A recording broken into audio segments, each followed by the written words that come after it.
afternoon. Welcome to EduSet Network. Friend, as you know, we are having discussion on educational psychology. In the last two lectures, we discussed the introduction of educational psychology, and also we saw the student development and different aspects of development, social, psychological, and physiological development. How psychology have impact on the man's development stages. And as you all of aware that happiness and well-being is one of the very important factor and for consideration of growth and development of any individual, how it plays roles, what is the concept of happiness and well-being. The new psychology have developed recently about a decade ago. We'll try to understand psychology of happiness and well-being in today's lecture, and for discussion on this very topic we have in the studio Dr. Indivar Mishra. He teaches psychology in Delhi University and has contributed number of papers in national international journal, and his area of interest in positive psychology. So on your behalf, I welcome Dr. Mishra for EduSet lecture on this very topic. Welcome. Thank you so much, sir. Today's topic is psychology of happiness and well-being. Before starting the topic, I want to tell you something about happiness and what is well-being. Happiness is something which we all want to pursue in our life. Happiness is something about which we think of questions like what is true happiness, how can we gain happiness in life, how can we feel satisfied with life. So this is one important topic which has been covered extensively in positive psychology. And along with happiness, we are also going to talk about well-being. Well-being, in a nutshell, if we talk about subjective well-being, which is the most popular topic. So subjective well-being means to increase positive affectivity.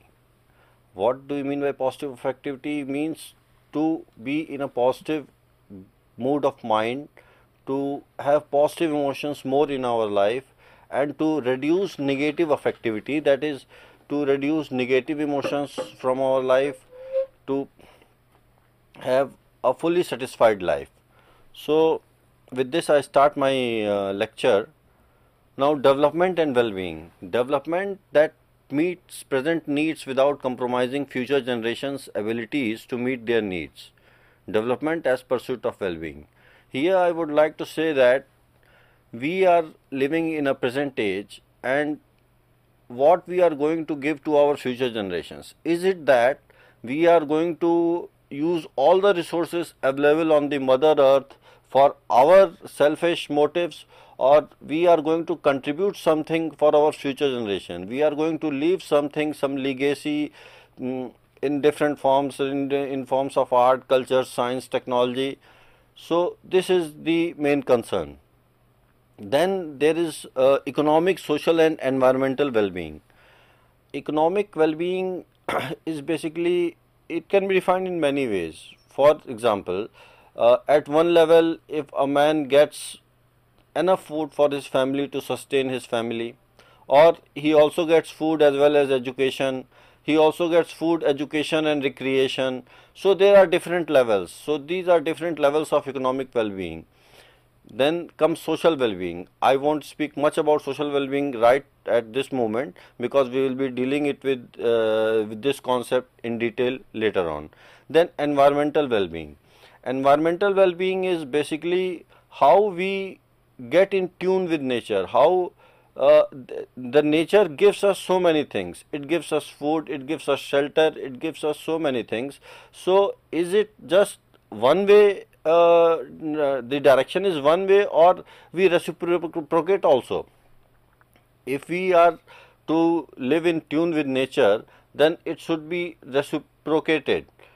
We get from nature and we give back to the nature also. If this is the thing which we follow, then there won't be any problem. But actually it is not the way in which things are going on. Then comes a flourishing society. Citizens are happy, healthy, capable and engaged. A flourishing society is a society in which happiness, healthy, a good health, capable and engaged. Engage means engaging in not only their work, engaging in recreation, engaging in social activities. Engagement should be one can say, in different facets of life. So that engagement which is productive, which gives meaning to life, that engagement is necessary. Then comes life satisfaction, personal development and social well-being.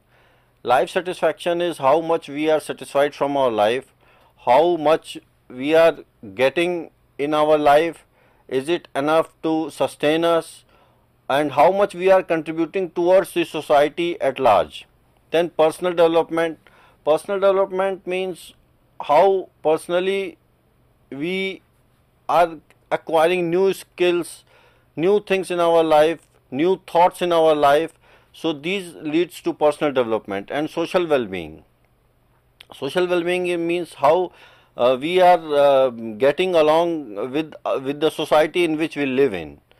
Then living well and faring well, or flourishing. Flourishing is a concept which I will be showing you in the next slide. And the final point in this slide is well-being is process and product both. By this we mean to say that well-being is a process. We engage in different activities and that activities lead to our well-being. So well-being is a process means we do so many things to acquire well-being, and well-being is a product also. Due to these activities we acquire well-being, so it comes in the form of a product. Now here is the slide in which we can see wellness and illness, two dimensions with positive and negative valence with it, and we have four outcomes of these two dimensions. The interaction of these two dimensions lead to four outcomes. One is struggling, other is floundering, third is flourishing, fourth is languishing. When the wellness is on the high side, it is positive, and illness is also on the high side, that it is positive, then the person struggles, that is the struggling period. Then second is when the wellness is on the negative side and illness is on the positive side, then the person is floundering. Then third, when the wellness is on the positive side and illness is on the negative side, flourishing. So this is the state which we all want to achieve. We all want to have wellness in our life, and we all want to have to delete illness from our life. So this is the stage which we aspire for. Then the last stage is languishing. When wellness is on the negative side and illness is also on the negative side, then we can say that we are languishing. Then let us speak of some societal condition. We have different societies. For example, US is a different society, China has a different society, India has a different society. There is a divide between Eastern and Western civilizations. So many things we talk about. Here I am taking the data of United States, which is the superpower, and just to tell you that high affluence, high income, high per capita income, high GNP, do they lead to happiness? Is there any connection between affluence and happiness? So in this, the first slide, the first point says that in US 20% population is flourishing and 25.5 is languishing. If we add it, then we get 45.5%. So as I have shown in the previous slide, that flourishing and languishing are two states in which wellness is on the negative side. So this data shows that even after having so high affluence, the US is a state in which the wellness is not very much evident. It is absent from the 50% of the population. And when we talk about developing countries like India, in developing countries, suffering due to poverty has been the major concern. Poverty is one thing which we see all around, and poverty leads to different kinds of problems. So poverty has been the major concern in developing societies like India, Bangladesh, Pakistan. These nations, they have so much high poverty, and poverty leads to suffering, poverty leads to deprivation, poverty leads to social disadvantage. So poverty has many consequences. Then the third point is they are not completely defined by poverty alone. They also strive for well-being and achieve some elements of it. So is it that poverty means, by poverty I want to say is that money is the everything which decides, or is it something more than money? It might be possible that poor people are also happy. So if money is the deciding factor, then it means that if you have money, you are happy. If you don't have money, you are not happy. But is it so?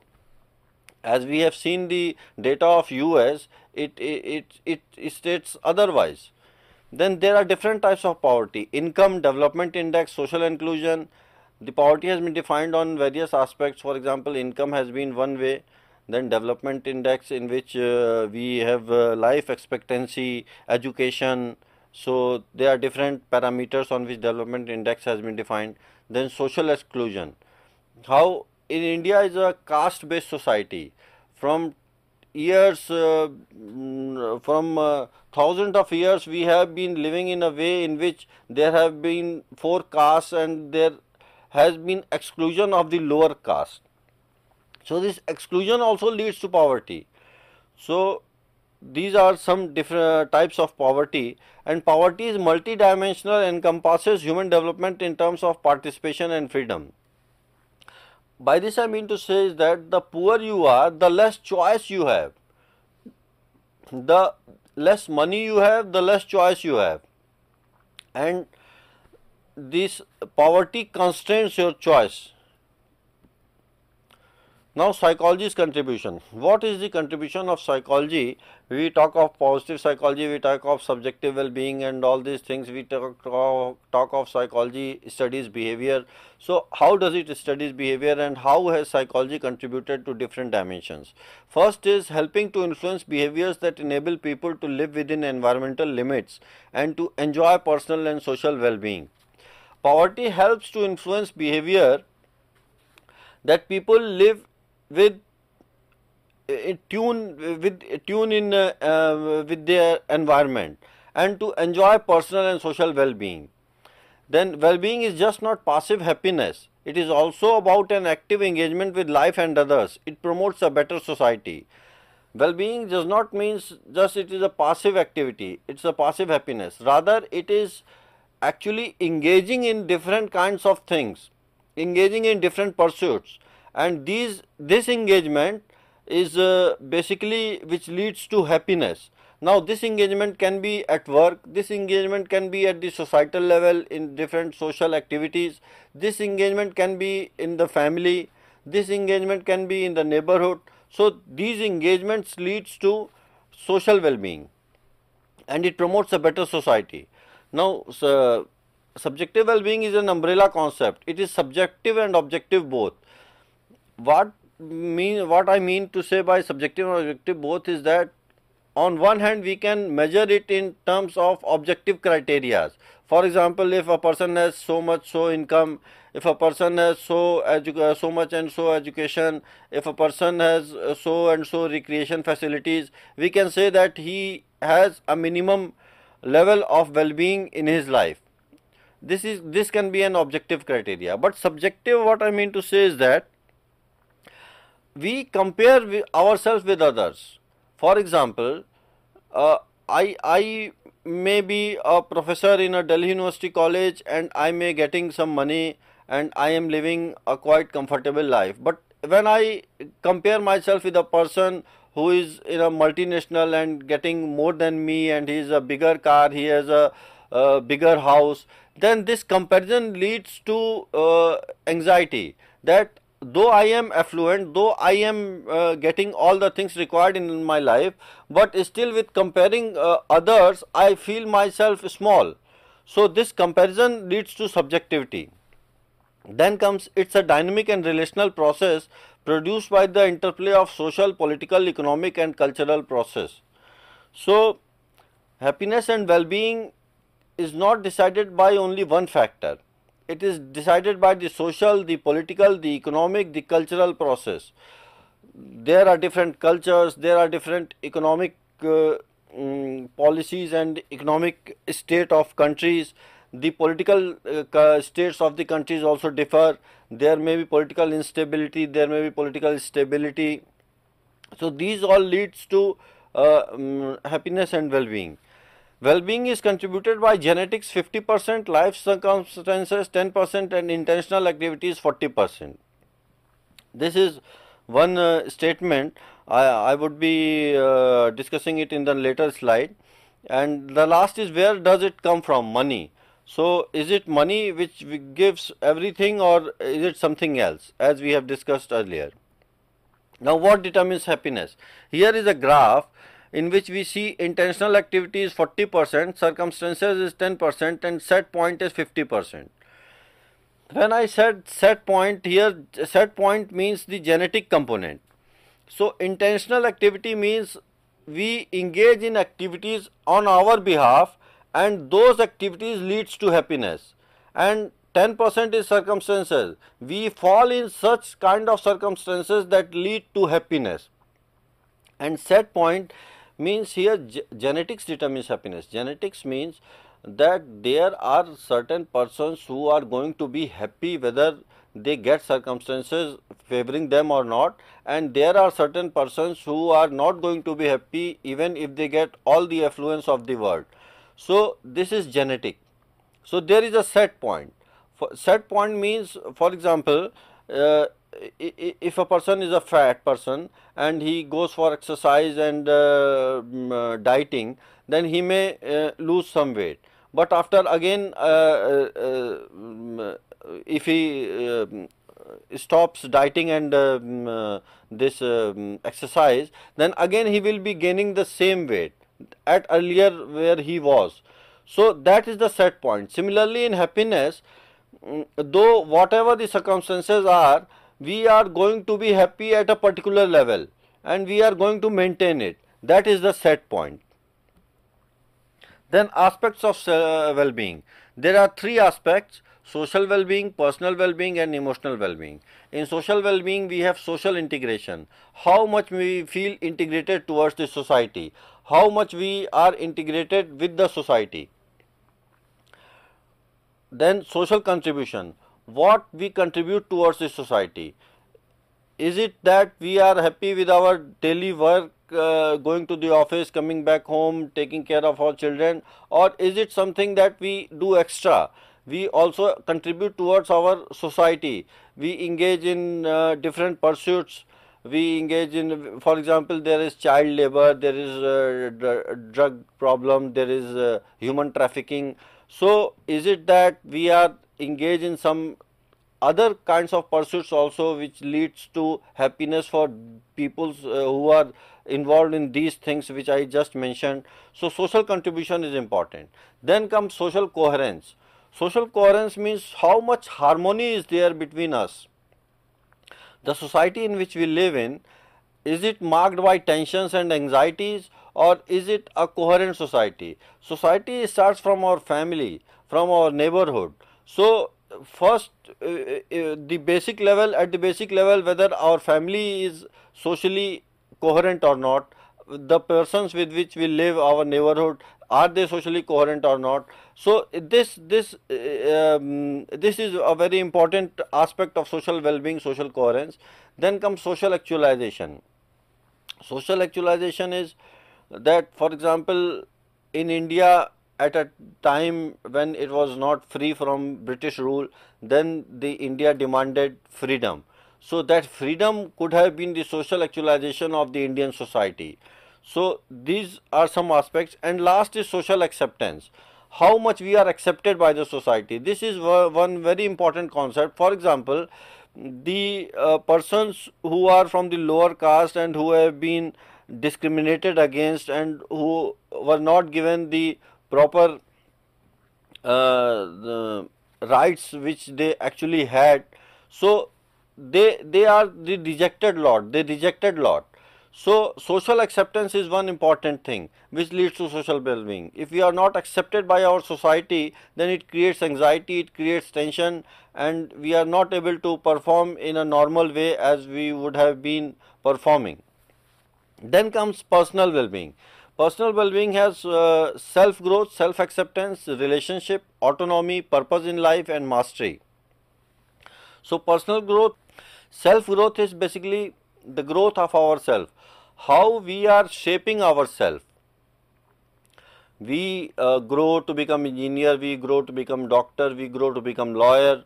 So it is on one part our intention, our desire to become so and so, and on the other hand it is also affected by the society in which we live in. Our parents want something for us and we give it to them back. So self growth is the growth of ourselves. Then self acceptance, this is also very one important dimension. If we don't accept ourselves as we are, then it is going to cause trouble, because self acceptance is to accept ourselves with our positive qualities, with our negative qualities, with our strength, with our weakness. So self acceptance is very important. Then relationship, the relationships in which we are engaged in. For example, we can have a positive relationship, a fruitful relationship, or at times we can have a relationship which can give us anxiety, which can give us tension. So relationship is a one important dimension of personal well-being. Then autonomy, how much we feel free. For example, if we are doing a work and every time we are under the tension that our boss will fire us if we don't produce result, then this tension, this anxiety will lead us to deterioration in our performance. So autonomy is very essential. The more autonomous we feel, the more we feel that we are the master of our decisions, we can take our decisions, the more it is better for our personal well-being. Then comes purpose in life. There has been a saying that the purpose of life is life of purpose.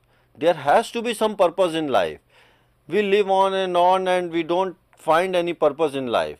So that is something which is not good for personal well-being.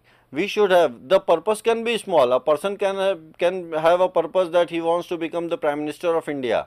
But at the same time, a person can have an aspiration that he just want to start a small school for children who are not from well-to-do families. So purpose can be different.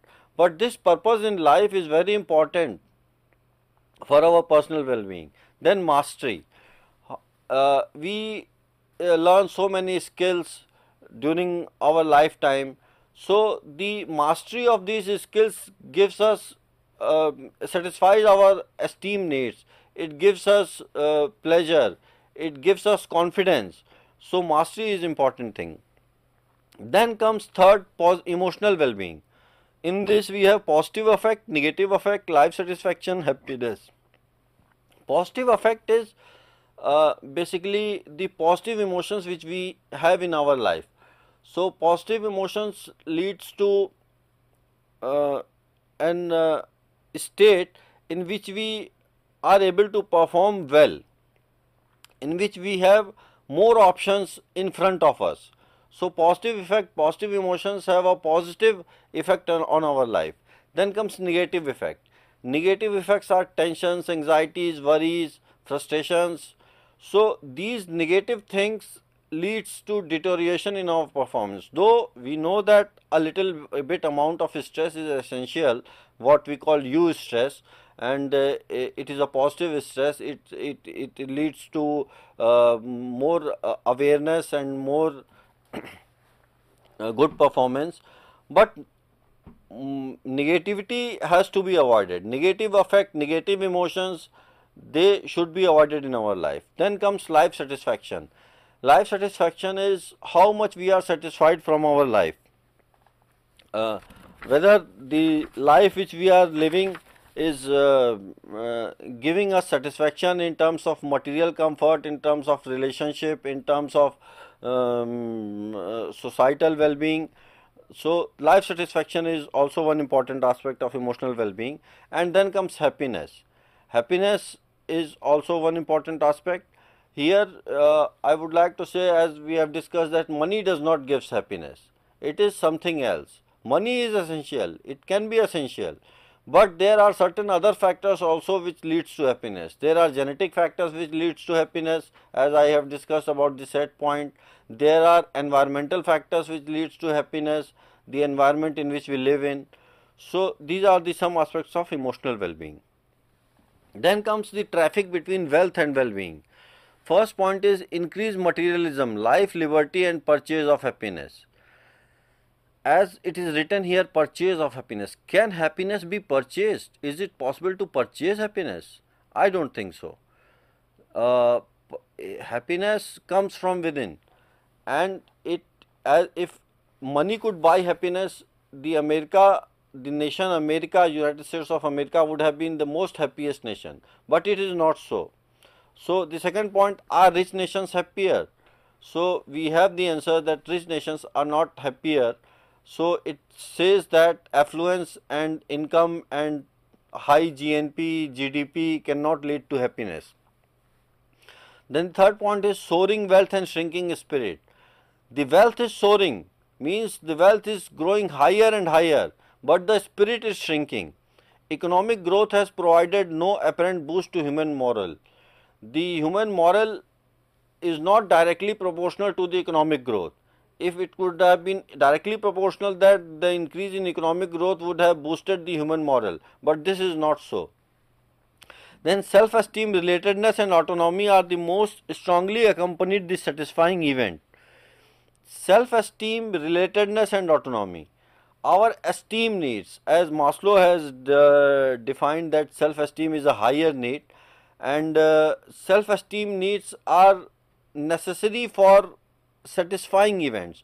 To feel satisfaction from life, we have to have certain things which satisfy our esteem needs. Then relatedness, how much we relate to other people, how much there is connection with other people. That relatedness is also very important aspect of satisfaction. Then autonomy. Autonomy, as I have said, that if we have freedom, freedom of choice, freedom to take decisions, then this autonomy also leads to life satisfaction. Then comes adaptation level. What once felt good comes to register as neutral, and what formerly was neutral now feels like deprivation. Here I would like to say that what was luxury for our fathers has become necessity for us. For example, a bathing soap, maybe when it was introduced it would have been at a very high price and people could not afford it. So one soap could have come in a house for say once or twice in a month. But today everybody wants to bath with the soap, everybody wants to have a soap. So what was earlier the luxury has now become the necessity. Then comes social comparison. Happiness is relative to our comparison with others, especially with others within our own groups. So as I have already spoken on this topic, that we tend to compare ourselves with others. The more we compare, the more it can be go both ways. If we compare ourselves from a person who is in a more poor state than us, then we may feel good.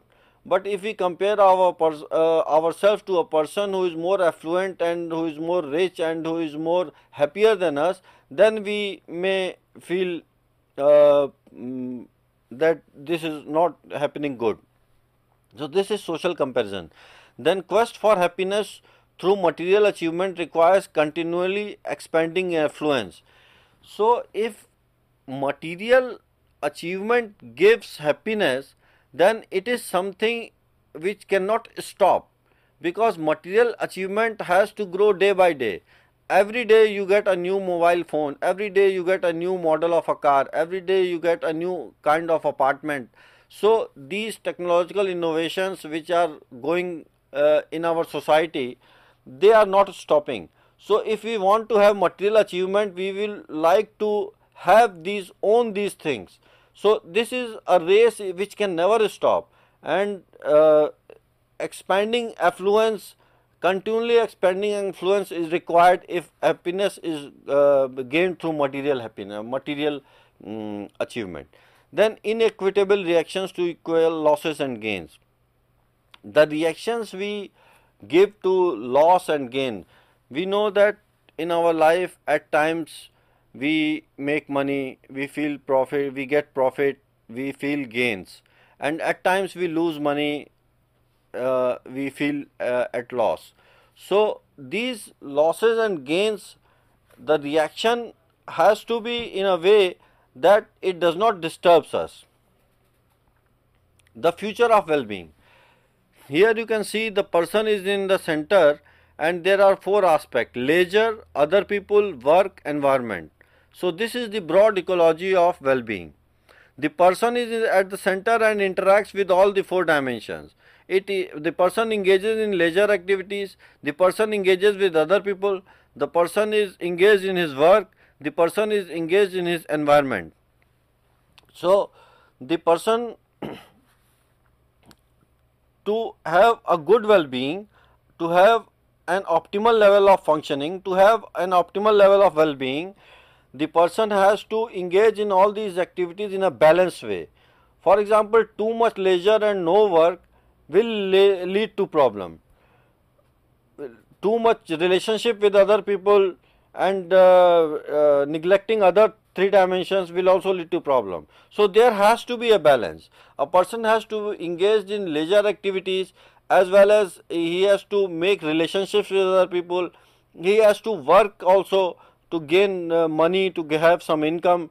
He has to also be in tune with his environment, to give something to the environment and to receive back something from the environment. Now this statement has been given by Alfred Adler. The communal need regulates all relationships between men.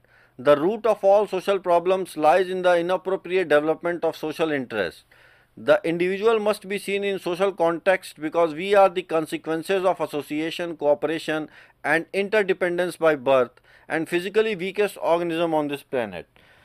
Communal needs means the community needs. We as a person on this earth know that man has been living in groups from the times, ancient times, and it is the give and take between the groups, the help the other people provide to a person, the person provides helps to other people. So this is the way in which we have been growing. We share resources, we give something, we get back something. So individual has to be seen in a social context, and the consequences of association, cooperation and interdependence, these have to be taken into account.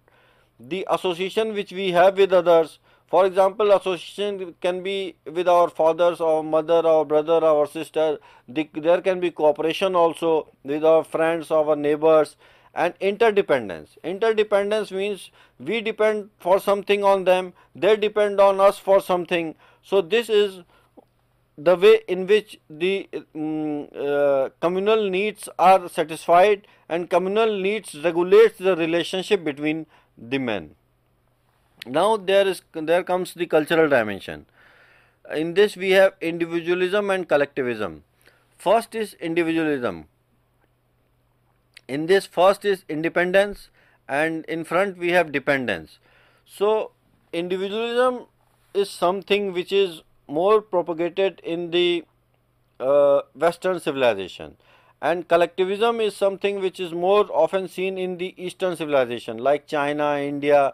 In this we find collective efforts, and in US and European countries we find individualistic efforts. So independence is to have independence for everything, to make their own decisions, to not to consult with others, to take decisions on their own, and also to face the consequences of their decisions. Whereas in collectivism there is dependence. We take decisions in a group and there is dependence on each another. The consequences of the decisions also are taken by the group. Then second is uniqueness and conformity. Uniqueness is a trait of individualism. We are all unique. This is what we think when we talk about an individualistic society. And when we talk of collectivistic society, we talk of conformity. We conform to others. We fit in. Uniqueness is having a particular identity, and conformity is losing the identity. It is a process of losing the identity, going with the group, and becoming a part of the group. In individualism, individual is a unit, and in collectivism, other group as a unit. The other group is a unit, others or groups are taken as a unit. In individualism, self goals are important. My goal, my life, These are the statements made by a person living in an individualistic society. Whereas in collectivistic society, others, group goals, our goals. This is the statement made by a person from a collectivistic society. Then in individualism, we have satisfaction from self. We derive satisfaction from our self pursuits. And in collectivism, the satisfaction is harmony based. We want to live in a society, a collectivistic society, in which everybody feels happy. It's not that only I feel happy. The whatever the outcome is there of our efforts, we share the outcome and we go by it. The group shares the failure also. The group shares the success also. So if they are happy, then the whole group is happy. If they are unhappy, then the whole group is unhappy. Then in individualism, we have cost benefit analysis. It is an objective criteria on which we do the analysis of cost and the benefits associated with it. In collectivistic society, we go for mutual generosity and equity. How the result or the outcome or the process is mutually generous, and equity, whether there is equal distribution of resources between the group members or not. Then the cultural dimension, we have spontaneity. Spontaneity is something which comes to our mind spontaneously and we say it or we do it. In collectivism, we have unconditional relatedness, means we relate to each other, and this relatedness leads to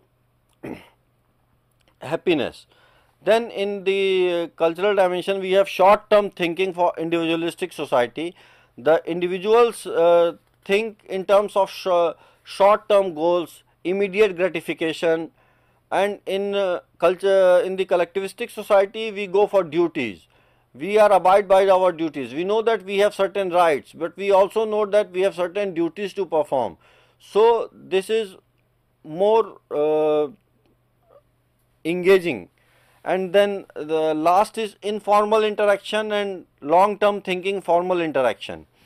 Informal interaction is more in individualistic society, and in collectivistic society we think in terms of long term. We don't go for immediate gratification. We don't go for immediate short term goals. Rather, we go for long term thinking, and formal interaction is there. Now, this is what we see, the act of balancing. We, me, and us. In individualistic society, we talk about me, I. I is the main thing. I has to supersede. I has to gain every answer. I has to do everything. But in collectivistic society, we talk of us. We go in groups. We share the resources. We share the failure. We share the success. So this is the act of balancing. We have to make a balance between individualism and collectivism. I am not saying that individualistic is something which is bad and collectivistic is something which is good. There are different aspects of it. There are certain advantages also and certain disadvantages also associated with these two dimensions. But one has to strike a balance between the two. What are the positive things which we take from an individualistic society? What are the positive things which we can take from the collectivistic society? And taking these positive things, we should work on them. Alleviating suffering. Now, the cause of suffering is greed, craving, excessive attachment.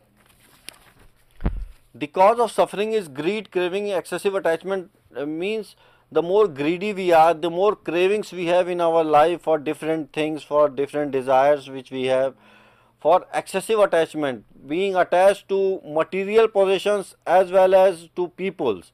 These all leads to suffering, and in order to overcome this, we have to overcome greed, craving and excessive attachment. Then learn to appreciate the pain not suffered, the worries not felt. This is a very important thing which I would like to make it clear, that the pain which we have not suffered, for example, we see patients of different illness around us. So we should thank God that the God has not given us the pain they are having, the different kinds of illness they are undergoing. So we should appreciate the pain not suffered, and also the worry is not felt. For example, if our life is going quite normal and we don't have any worries, although worries are always there, but no important things to worry about. For example, our education need is being fulfilled, our recreation need is being fulfilled, our fooding need is being fulfilled. So we don't have much worries. So we should thank God for this.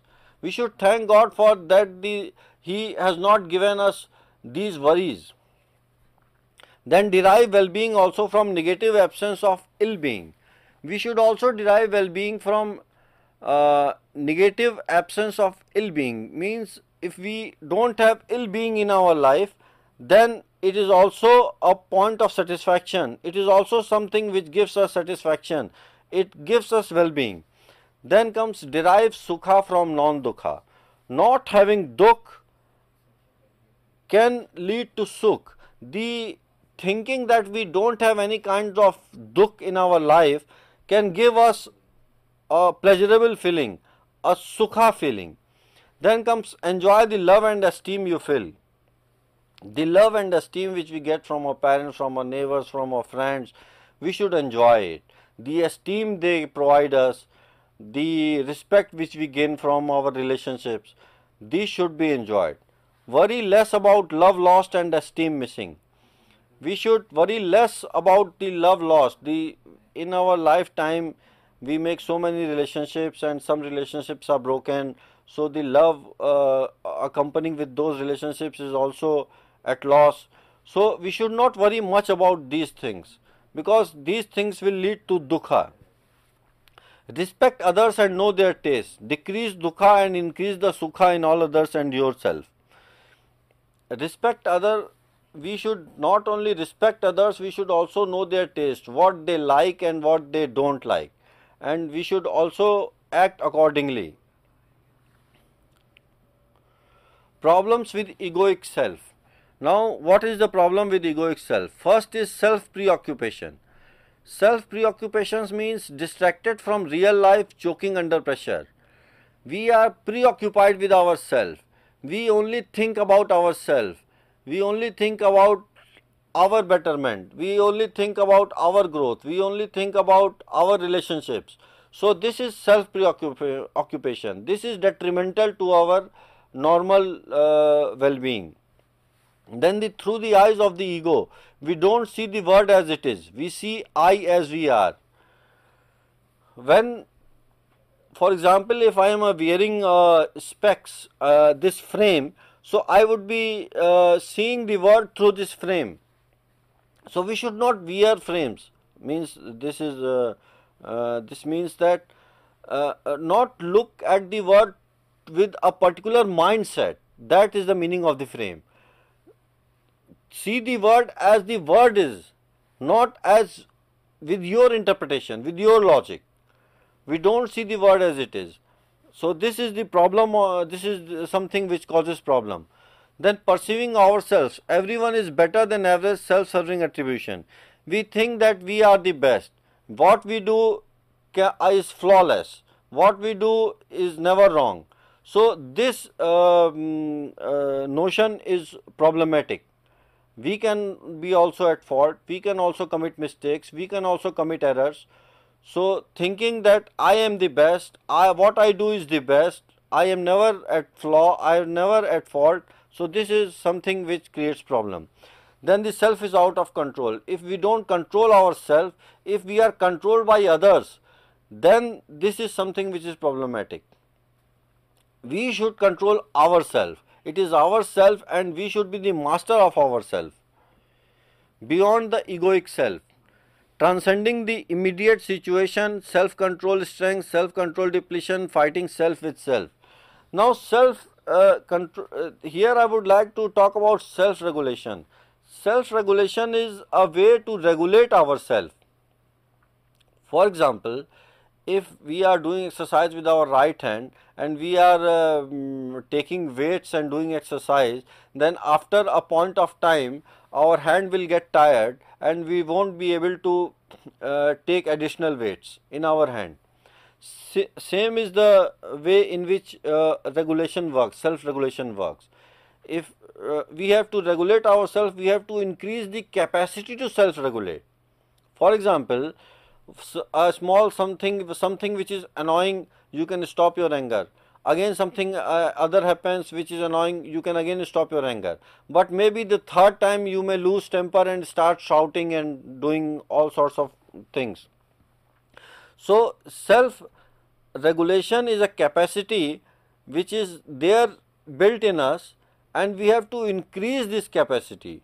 With proper weight training, day by day we are able to get more weights in our hand, we can do more exercise. Similarly is the logic with self regulation. With day by day, by regulating ourselves, we are able to regulate ourselves in a more better way, and something which is good for our health and for the society at large. Then facilitating self control. To facilitate self control, to have self control ourselves. Now this control is exerted in different ways. For example, we can control ourselves from having food which can be unhealthy, it can lead to more weight gain, or we can self control ourselves from engaging in different sorts of activities like going for drugs and other things. So self control is one important aspect. Bringing out the best in the self. We should try to work and get the best of ourselves. The best is something for which we have to work desperately, and with consistency we have to work. Then only we can bring out the best in ourselves. Then quieting the self, fostering ego skepticism, reducing egotism and ego defensiveness. Quietening the self means the self should not be verbose enough that it dictates everything. It has to be controlled, it has to be put into its limits. Ego skepticism, reducing egotism and ego defensiveness are some strategies which we can control ourselves, we can quiet ourselves. Then optimizing self control, moving beyond the self.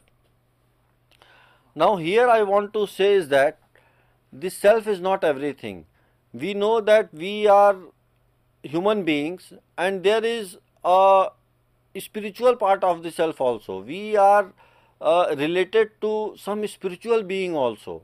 We are related to God, we are part of God, and we are going to again mix up with God.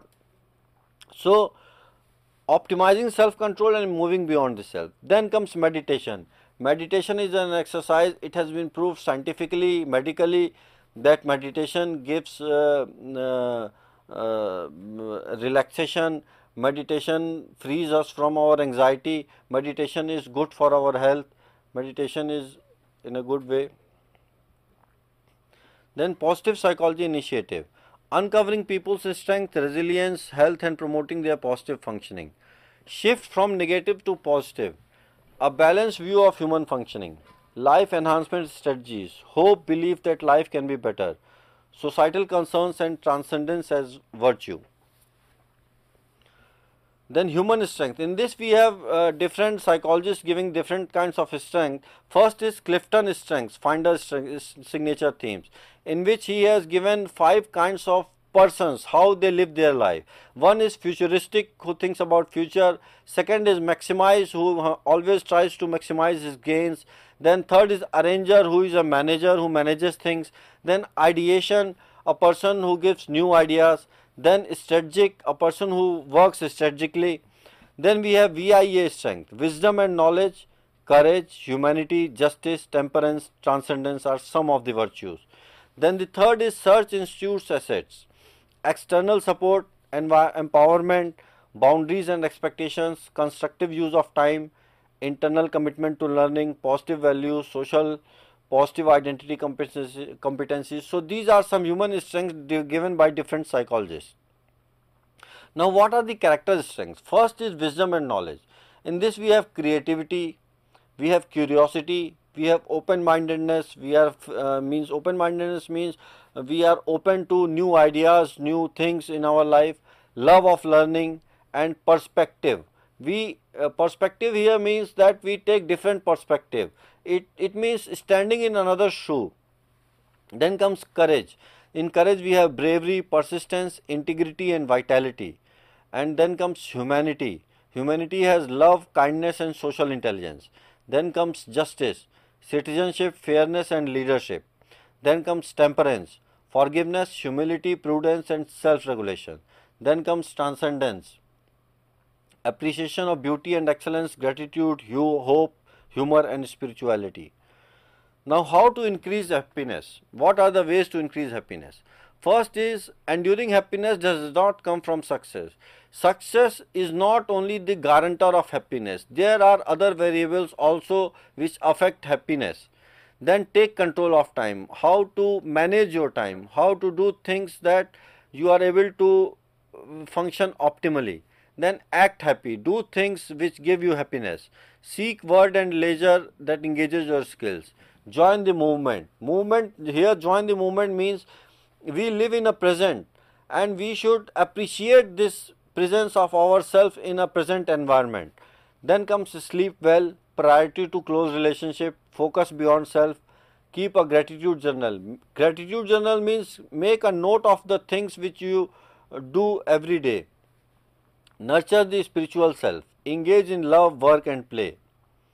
Now, promotion resilience. There are three strategies: risk focused strategies, asset focused strategies and process focused strategies.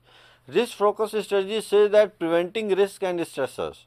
Asset focused strategies are that we increase the number of resources which we have at our hand and we increase our social capital at the same time. And process focused strategies are mobilizing the power of human adaptational systems. Now, moving towards positive. Experiences of positive emotions. First point, broaden momentary thought action repertoires, build enduring personal resources, transform people and produce upward spirals. Here I would like to say that as we have more positive emotions in our life, the options which we have to work also tend to increase. For example, in a negative state of mind and a positive state of mind, this is the big difference. The options which we have at hand are more in a positive state of mind as compared to a negative state of mind, and it creates upward spiral. For example, the positive emotion leads to different options. These options leads to more positivity, and again this positivity leads to more options, and more options leads to more positivity. So this creates an upward spiral. Then, role of positive emotions: signal optimal functioning and are means to achieving psychological growth and improve well-being. Facilitate approach, behavior and continued actions. Broaden thought action repertoire. Undo lingering negative emotions. Fuel psychological resiliency. Build personal resources. Fuel psychological and physical well-being. So we should get rid of our lingering negative emotions. We at different types of life we get failures, and these failures create negative emotions. So we should not stick to these negative emotions. We should overcome these negative emotions. We should increase psychological resiliency. Resiliency means to fight back, the ability to fight back. The more psychologically resilient we become, the more well-being is there in our life. Build personal resources. Now, personal resources can be built in terms of money, in terms of friendship, in terms of relationship. So these are the things in which we can build personal resources. Now, mindfulness qualities. First is non-judging, non-striving, acceptance, patience, trust, openness, letting go, gentleness, generosity, empathy, gratitude, loving kindness. These are some ways in which mindfulness qualities are there. We should be not every time judgmental for everything. We should take the things as it is, and we should not go for the we should not always go for the profit and loss of everything. Rather, we should go for the beauty of that thing also. Then non-striving means we should not we should be realistic. Striving for something is good in life. We strive for a good house, we strive for a good salary, we strive for a good job. This is good, but it should be on a realistic way.